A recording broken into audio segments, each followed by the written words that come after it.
let me add something real quick. Like Marquise just said, we definitely need, and brother Muhammad was saying, we need uniform sentencing first of all. No doubt. I mean, it needs to be, this is the consequences for this action, point blank, no doubt. I do believe we definitely should have, the punishment should be harsh. I think, if you're going to jail for this reason, I think it shouldn't be any punches held. But I feel like once you get out of prison, you paid your debt for what you did. Absolutely. And you should be, if you can get back in society, it shouldn't be held against you for the rest of your life. The problem is, you got people going back to prison, and I'm always hearing police chief and everybody else always say this. They say it's a revolving door. They go right back in because you know what? They have no options when they get out of jail. They can't get a job. Right. They have to ridiculous, things, working for somebody who's treating them bad, or giving them barely any pay. Mm-hmm. They got to go through all kinds of stuff, and they're like, you know what? I made more money when I was doing what I did, before I went to prison. Mm-hmm. So they're left with no options. Nobody cares about them, and they have nothing going on for themselves. So they're basically left with the only thing they know, And I think prison should be harsh, but I do feel like, we should definitely have better rehabilitation programs in prison. I mean, I think if you're not going to teach these guys anything, instead of become harder criminals in prison, they're not going to come out here and do anything of themselves. They're going to be the exact same way or worse. I think prison has gone from corrections to corruptions, where they are for that big dollar. Yeah, where they are. The emphasis now is, as we talk about the prison industry complex, we're talking about free labor. We're talking about young black men basically sold back into slavery based on inadequacies, not at 17 when they were sentenced, but at age 6 when they went to an elementary school with no books, when they went to a middle school with 1 computer and 2,000 students, when they went to a high school, and at that point, the educational process, they had given up on it because it has never turned them any favor. Being a straight A student and still not being able to compete on that level. When you graduate from high school, you can't compete on a level of most of the white high school students. You can't do it because of what has been transpired, or what has transpired in your educational process. Not so much of the student himself. And you'll have 1 or 2 that will make there'll be the valedictorian and the salutatorian, and a couple of them after that had a solid foundation from a home and the outset. But what about the young brother who's struggling? What about the young boy who was 2.3 grade point average, didn't have all the high school, he couldn't jump, he didn't have a 40-inch vertical leap, he didn't run the 40 and 4.2. So what do you do?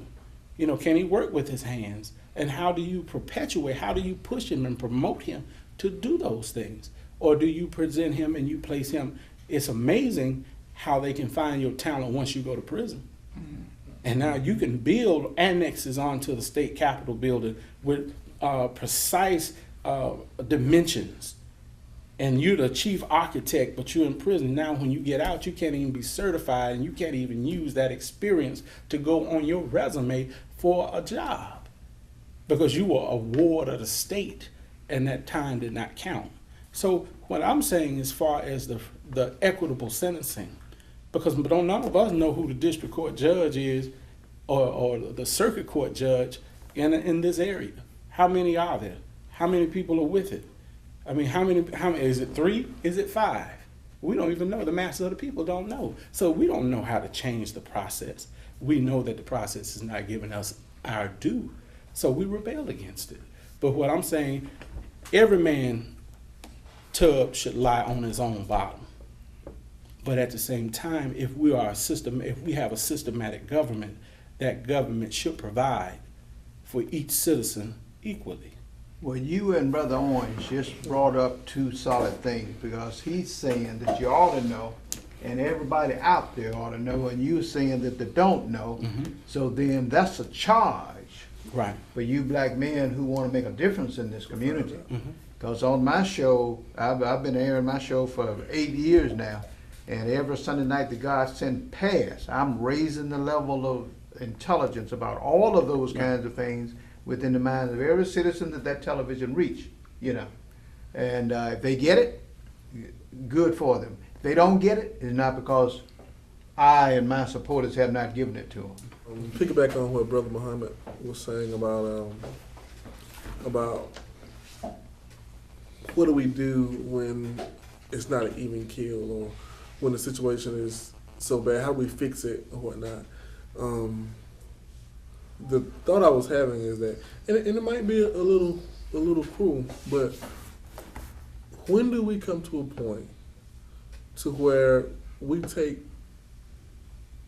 full responsibility for our own actions, and we say, I know this was wrong and I did it anyway, or I know this is wrong and I don't do it? At what age do you come when you come to your own senses and you say, okay, I just shouldn't do that? My grandmama said it was 12. Ability is 12. Yeah. Mm-hmm. So I mean, so is it that at the age of 15, my son robbed a store, and he looks back at the age of 6, he went to school with no books, so there was a problem there, or his father didn't treat him right, and there was a problem there, or he went to school for 15 years and the white kid went to school for 3 years. I mean, how much does that have to do with it? You were 15. You robbed a store. You went to jail.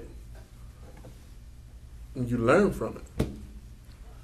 Or you learn from someone else's experience. If you see that it's wrong, you don't do it. Or if you see that it's wrong and you see that you're gonna be treated unfairly, okay.